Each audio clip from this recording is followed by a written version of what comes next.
Looking at a 1966 Studebaker Daytona. Got a 283 underneath the hood.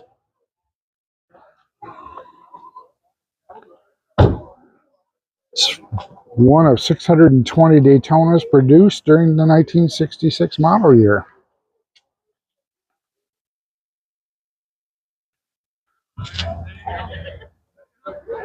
Floor shifter in there.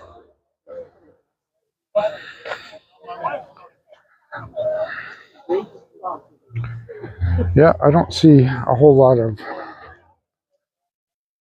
this at car shows.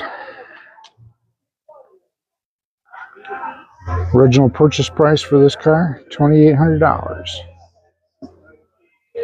with all its options.